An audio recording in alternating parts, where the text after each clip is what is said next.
Wake up, buy here, pay here people. It's a beautiful day. Go grab yourself another cup of joe and say hello to Jim and Michelle Rhoads on the Buy Here, Pay Here Morning Show. Take it away, you two.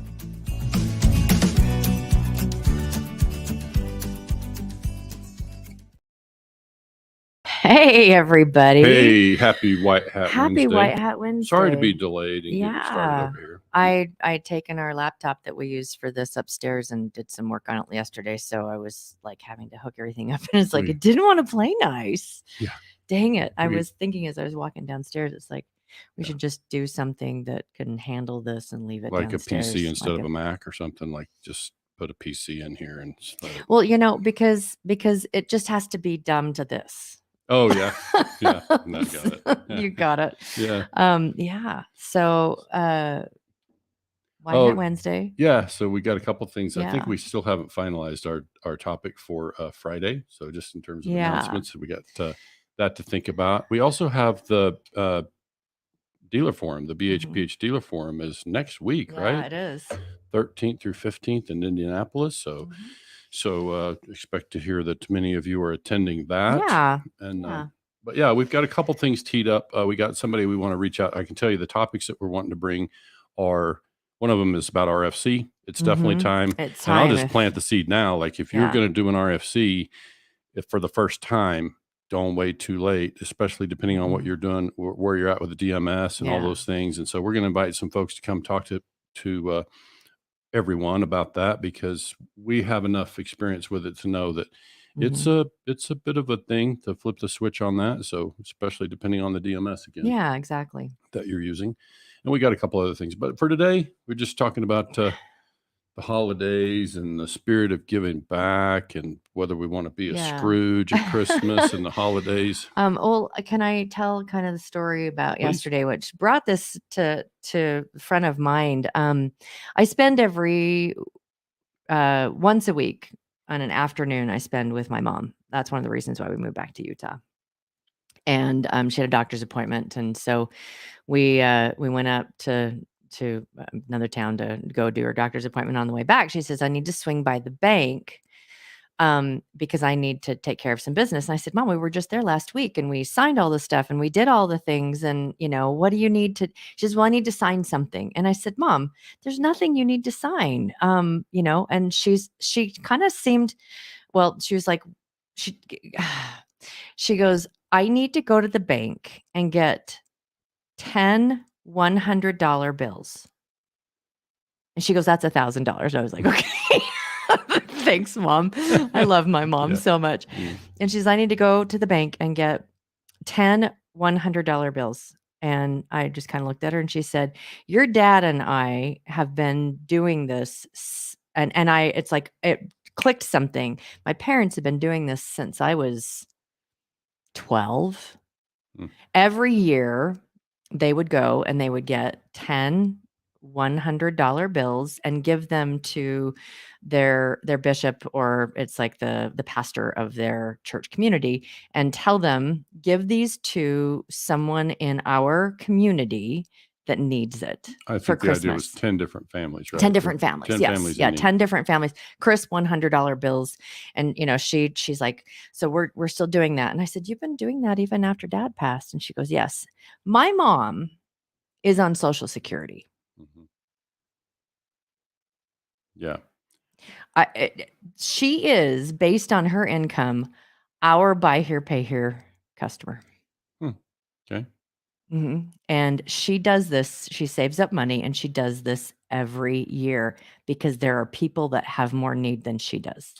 Yeah. And to me, another interesting element to that is she didn't necessarily want to tell you. It's not. Yeah, she wanted to be quiet. Yeah, she's super uncomfortable about it. Yeah. But it reminded me. It was like, wait a second, because I'd forgotten about that. They did that way back when I was in pigtails. Yeah. They've been doing that, and they've had really, really fat times with finances, and skinny times with finances, and that they still do it. And it just kind of made me start to think a little bit. And Jim, and when I got home, we had a conversation about the spirit of giving. And it kind of reminded me of some different, like, just stories growing up about,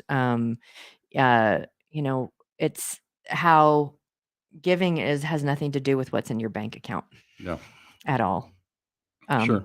It does. It's about having goodwill, and so we were kind of talking about the Christmas Carol, Scrooge, all of Bah that. And we humbug. actually had to go through this big long thing where it was like, where does the term bah humbug come from? And it comes from humbug, and it's bah whatever. And it's We had to chase that rabbit. we had to chase that rabbit Yeah. for a few minutes. And so we thought about, it's a really, really, really good time to talk about giving back around the holidays. And holidays is like, people do that's a typical time for giving back. And we talk all the time about our community and our customers, and like the known, liked, and trusted.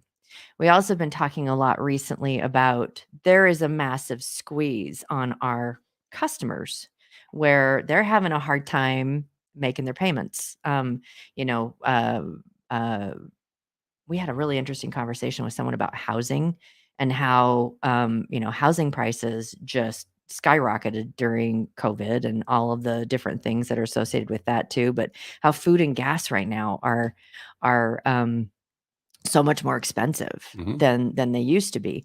And then I got on Asked Surrey, which I have a love-hate relationship with Surrey. I really, really do. It is an Apple product, but it's kind of like, yeah, I digress. And I said, how much does a typical turkey cost? And it was like $34. Yep. Yeah. Yeah. So I don't know where that is. It might vary by area, by how hard the turkeys are to catch, or whatever the price dictates the price. But exactly. yeah, I think for me, this whole topic about giving back, and just this subject of just generosity and sharing, with your customers, obviously the holidays, as you said, that's a time of year when people, it's the spirit of giving, right? That we think about that in the holidays. And we've seen threads out there on social media where people are talking about, what are some examples of, things you've done at the holidays. And there's some really fantastic we were going to things. try to get Tommy on the show, because we know Tommy, we know what he But does. we don't plan and far for enough in 20 years, 25. for I think he said it was 20 years on 25. the 25 years. For 25 years, 2025. I mean, it's potato. No, it's 25. It's 25. Sorry, Tommy. For 25 years, he has been doing a turkey giveaway to all of his customers at Thanksgiving every year for 25 years. Yeah, and I love that. I also love the idea that we can, and I come from a background of doing similar things as a dealer myself, and as a manager of dealerships. Then, we put together some really fantastic events. And I think the thing that also brought this up, and I'm going to just share with our, listeners, folks who tune in, that we may go a little long today, because to me, I think it's important for us to tie all this into White Hat Wednesday. And where this really intersects for me is we have the good fortune. We have a couple of people that have reached out to us about helping them get in the business. One of them is a franchise dealer, and we're going to be stepping into our typical cash flow modeling sessions. We start with sessions. Yeah. And so we go through the math. But what I find when I do that is, from a very early stage, when I'm working with a new dealer, I find myself needing to talk about this element as we step into the black and white numbers and putting numbers on a page. Because we've talked about this before. Dealers will ask, where should I set my price of cars, or how much markup, or what kind of APR should I choose? And I find myself answering their question with this thing about, well, that depends. Let's talk about how you want to be known in your community. Are we playing a long game or a short game? And we've worked, in the time that Michelle's been with me, she's seen us work with people that are coming from independent retail and adding buy here, pay here. I don't think we really don't work with franchise dealers. Well, much you anymore. did with one, and that we were talking about maybe even getting the general manager for the franchise dealership to come and be on the show to kind of talk about. And that's somebody that I didn't introduce them to the business. They learned it way back. They've been in business a long time. With them. Yeah, that's true. We did. But the idea is, in thinking through how to express to somebody who's new to the business this idea of playing a long game? What does that look like? What is the nature of your customer relations? Like, let's just talk about that part, because it's very different, right? And buy here, pay, it's very different than it is in independent retail and it is in franchise. So part of what I find myself doing in the interest of making sure that I can get on the same page with the dealer entrepreneur early on is, let's talk about what it looks like to play the long game. Let's talk about what it looks like to create goodwill in your community, to be perceived as an asset to your community, because that's going to affect a lot of my answers to you in terms of, so that you understand where I'm coming from when I give you this answer, why I would suggest this or suggest that. It's because I'm thinking long term.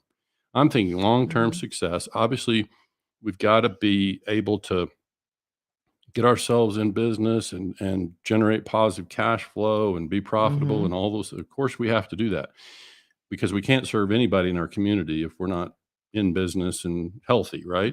So I'm not suggesting that any of those things would not be the case. I'm just simply saying, let's also consider the benefit that we can enjoy. So, White Highway Ambassador, there you go. Very nice. So, thanks, George. yeah. By the way, somebody thought that when we announced the White Highway Ambassador, we had somebody say, "Well, I see that you hired somebody." It's like, There's that's no not a hiring thing. compensation. Yeah, there's no compensation that's for that. like, we completely get the mission and we want to help. Yeah, kind of yeah. thing. So that's just kind of a little aside, but yeah, I think this is why I think it's important for us to kind of talk through almost front to back this idea of, goodwill events at the holidays. One of the things that we've had in working with dealers is that dealers, God love them, they're our clients, and sometimes they just have trouble shifting away from being salesy. Yeah. Everything's a promotion to them, and Yeah. everything's designed to drive more sales. And I'm like, can we stop that for just a minute? And hey, there's Brian Adams from Georgia. Good to hear Good from morning, you, Brian. Glad you're here. So yeah, I think with us, we're just talking about this idea that, when we're in the buy here, pay here business, we obviously have relationships with customers that, that contracts are running 3 and 4 years. And so we've got an ongoing relationship with the customer, and we think about what that can look like. And so I would just ask, like, what do we think is the benefit to us as dealers to having a good relationship with our customers? A relationship where the customer can see that we care, not that we say it, that they can see that we truly care, and we don't even have to use the words. Like, they can tell that as a business, we genuinely care about their success. Genuine is and a it's not purposeful word. gimmicky. It's not about sales. It's solely about caring. Right. And so I think that's what we struggle to, or we find that dealers struggle to adapt. We do the best we can to articulate why. So you think about just doing goodwill. So when we talk about the holidays here, we're talking about goodwill type of things where there's no strings attached. Now, there's separate things we can do that can also, you can attach a reward element. Like, I've done things in my own dealership in the past where we created a program that allowed customers to get a free payment at the holidays if they made X it was over payments. the course of a year. It's not something you would do I would announce the it 11th hour, but no, I would do it like in September leading up to the holidays, saying, for those of you who get all your payments in leading up to Christmas, we'll give you payment relief. We'll give you relief of one payment. As an example. It's like, well, and this is part of the conversation we had this morning, was that there are 2 times of the year, two times of the year that we in the industry know is when there's a pretty good crunch on money for our customers. One is back to school. That's a big one. Other one is the holidays. It's Christmas time. And also when the county fair comes to town. So that's another one. People spend money. Especially if it's like small communities. It can affect your past due list is really what I'm saying. But we already know that especially holidays, and we already know that our customers they're already experiencing a crunch. They're already experiencing the crunch. And we also know that the holiday creates an extra crunch on them. So how can we help alleviate some of that? Yeah, and I think the question really, are we willing to, and do we Mhm. see the benefit? Like, when we say this, it's not that we're going to drive a lot of sales, but when we say, what is, just answer for yourself. Like, what benefit can you see in your business? Mhm. Forget sales, forget selling more cars for a minute. Mhm. Just think about, how would having excellent relations with your customers, where they can see that you truly care about their success and that you support them and you really look forward to the day that you can hand over their title, for Mhm. example. If you think in that way, what benefit do you feel like you would enjoy with Mhm. that one customer or with your current portfolio of customers?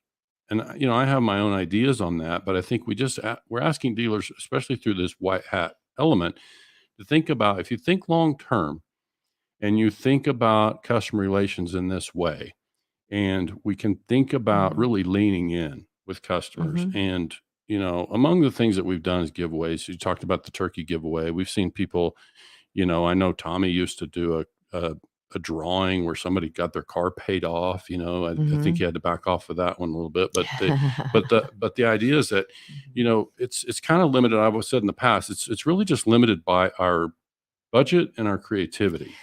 Yes, that kind of like brought up.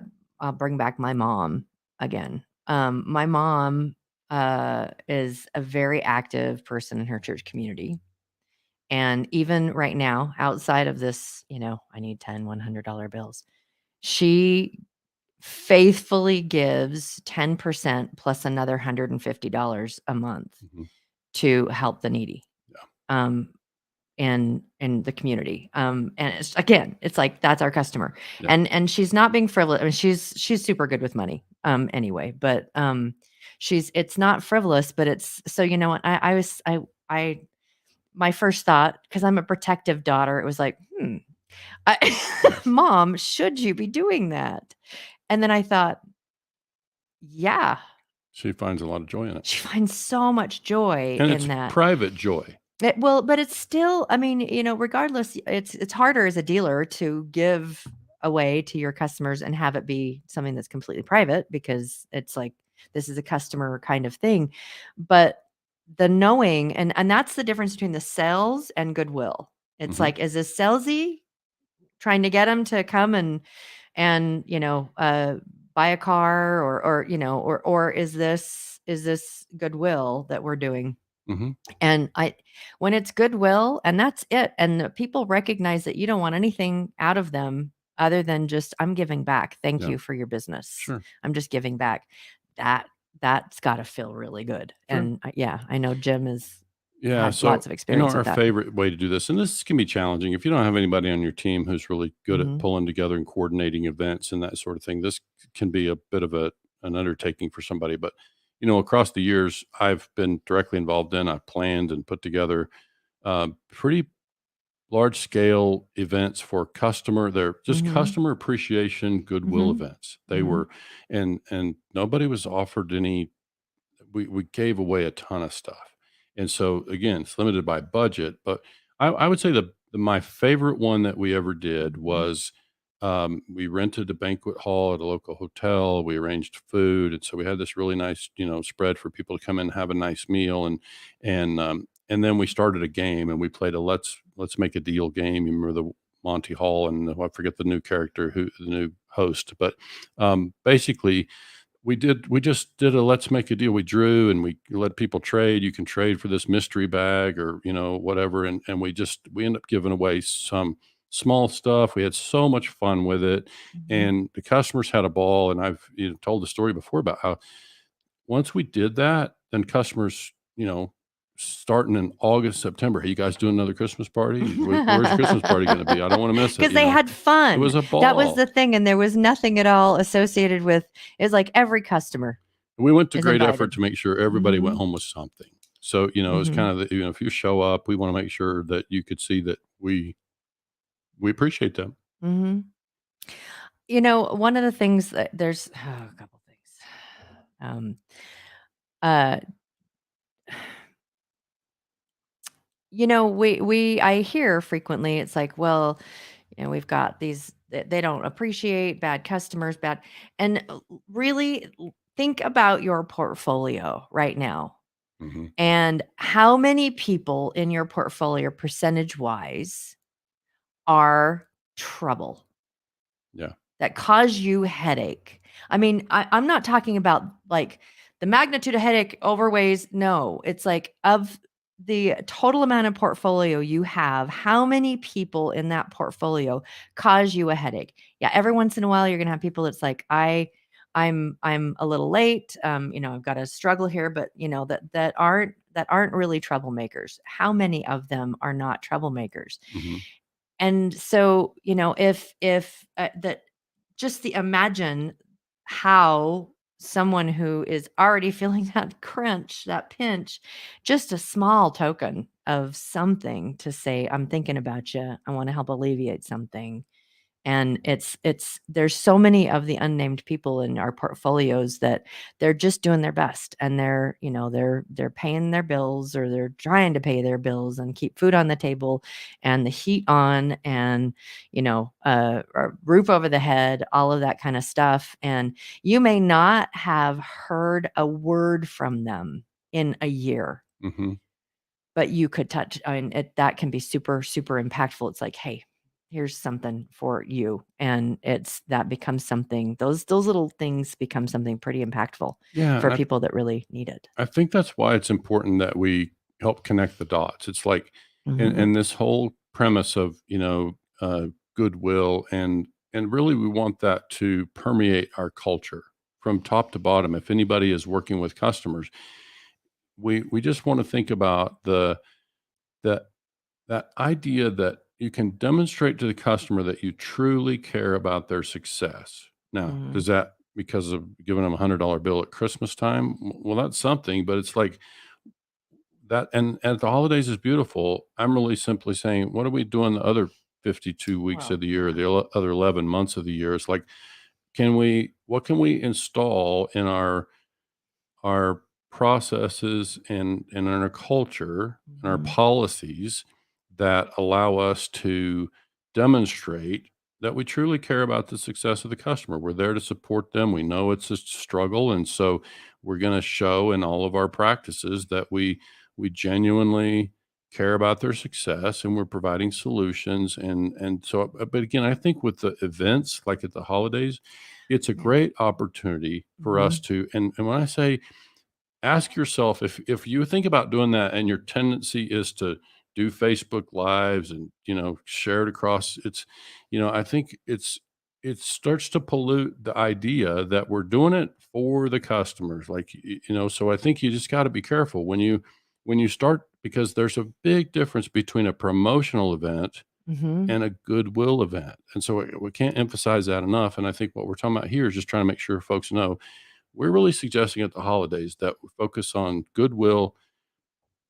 providing some help back to those customers who have, made sacrifices, and it's been a difficult stretch and they're getting those payments in. And so we're just trying to do something to Yeah.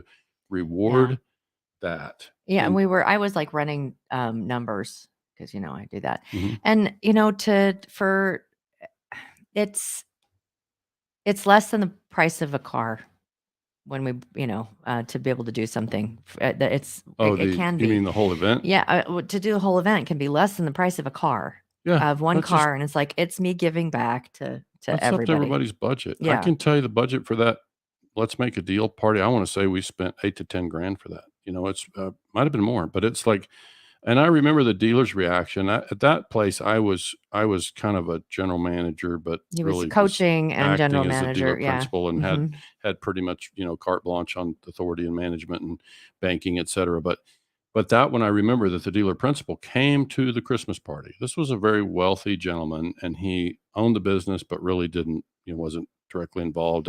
But he Mhm. came to the Christmas party, and I was thrilled that he did. And he just like, oh, you could just see that. Oh, I get it. Mhm. Yeah, Yeah. it was impactful. Yeah. So it's just, what is it worth? Now, Christmas party, fast forward to March and April, customers having a setback, mechanical problem, whatever. How does it change the dialogue between you and the Mhm. customer Oh, when wonderful. the customer can see that you actually have that commitment to them, right?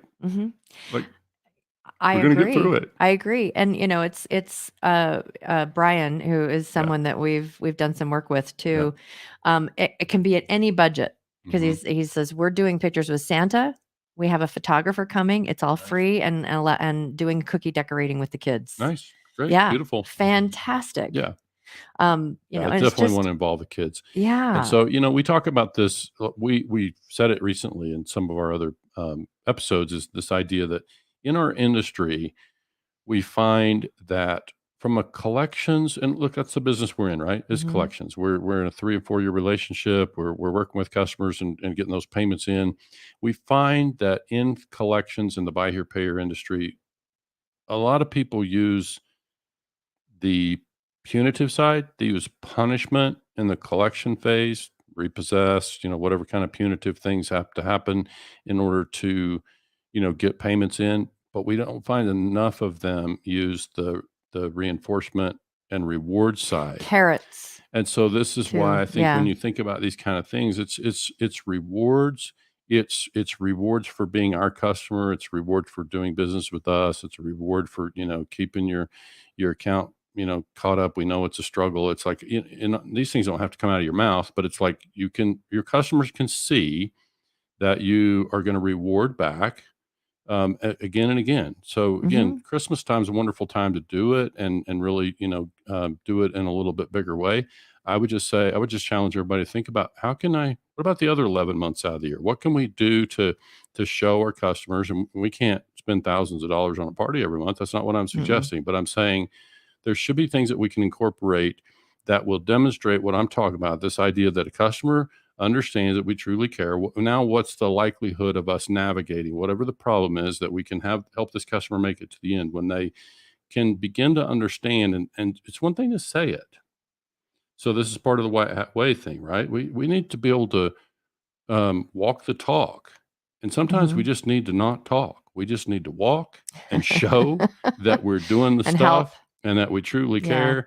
And we just need Yeah. to keep showing up and keep producing and giving back and rewarding customers. Yeah. And I Christmas is a great time. Holidays, all that, really great time. Like I said, it's one of those pinches that our customers experience, and we just know that they do. But there's, like Jim said, there's a lot of other carrots and things that you can do as like a give back and a reward. One of the things, and I keep I think most dealers can afford $300 a month on just like, okay, we're just going to do a give back. And so you're going to give away 3 $100 gas credit card or gas cards or grocery cards to all the people that made their payments on time that month. And it's going into a drawing. And so everyone who made your payments on time, we're going to give away 3 every month. We do this every single month. Sure.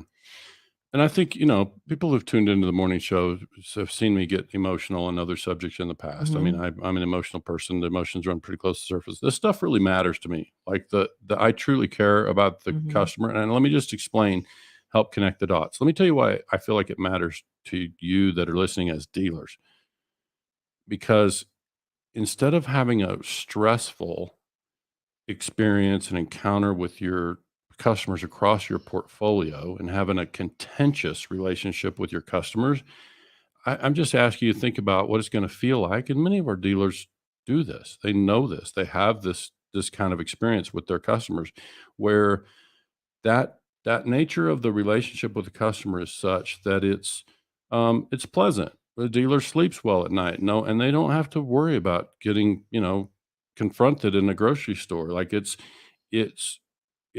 about having a great relationship with folks in your community, having a business that isn't perceived by everyone as an asset to the community, and the good feeling that goes along with that. So this is part of what White Hat Way is. It's like we know that it's possible to operate a business in a way that dealers can feel good that they have a profitable, successful business, and they have a great team, And so, because all these things also, we haven't really talked about the team element, but imagine what this feels like to the team to be part of these events and these giveaways and the thing about giving back. And so it's really about what can it translate to mean for the dealer themselves? Yes, we're going to be profitable. Yes, we're going to generate positive cash flow. And we're going to be an asset to the community. We're going to do a lot of good in our community, and people are going to across our organization, people are going to be able to feel good about knowing that we're making a difference. You know, we're providing a better solution to our customers. We're giving back. We're caring and showing that we care about our customers, and we're going to earn repeat and referral business. That's just naturally going to happen. We don't have to promote it. We don't have to run ads about that. We just naturally are going to create that. So there's all kinds of financial benefit. There's personal benefit, you know, in doing this. And so this is why I'm saying this is why I feel like it matters. Like it's not just you know, kind of this warm and fuzzy. Well, it It is, is warm and but fuzzy, it but is it's not warm and just fuzzy. that. It It's not, translates to the bottom line. it does. And again, this is a long game kind of approach. And, you know, we have this kind of just goes to the heart of what we are trying to do with White Hat What Way. we are doing. Well, sorry, thank you.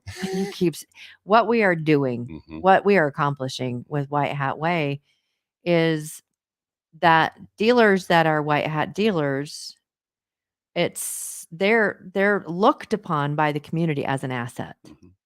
Not as, well, you know, they're going to try to screw you, but just make sure you make your payments on time, because they'll repossess in a heartbeat. It's contentious. Or it's contentious. And I think it is an uphill battle in most places. And that's why it is a long game. But the more that we commit ourselves to being an asset to our community, and it, you know, it's not about just forking out money and but being an asset, being someone that can be a problem solver and a helper, and and we can probably wrap up there. I would just say that, you know, to kind of string it together again, it's like that idea that the relationship is contentious with some dealers and their customers, and the idea that I use the word friction. Like there's friction. We see friction between dealers and consumers, or dealers as a creditor and their consumers. We see a lot of conflict and friction there. And I think some of that can be alleviated by the things we're talking about here. So why is there friction? Well, because there's fear. Each one fears the other. And the way we get beyond that fear is by communicating and demonstrating that we do care. There's no reason, I mean you no harm. There's no reason for you to fear me as a dealer. And we hope the same could be expressed at some point by the customer. It's like we know that part of the way you solve some of this is by getting better about communication, and not all the communication is verbal. So it's just, let's think about what it can do when we have a chance to express and show that we genuinely care. Now the customer can be less fearful. They don't need to run and hide from us. They know us, and so they know they can communicate with us. Yeah. So, got just a quick thought from George about his experience when he was working at dealership, and just his wife would occasionally come and after work, so we could go have dinner, and a customer wouldn't and inevitably come up and shake his hand and say hello. Be the secret mayor. Yeah. Because of how well he treated his customers. Yeah, love it. So, all right. Well, let's let folks get on to their Wednesday. White Hat Wednesday. Yeah, thanks for tuning in, and so we'll keep bringing back White Hat themed subjects here. If you need any help with coming up with ideas or whatever, or anything else that we could help you with in the world of coaching and helping your business become stronger, helping you become known, liked, and trusted in your communities, give us a call. Thanks so much for joining us. Thanks. Enjoy your Wednesday.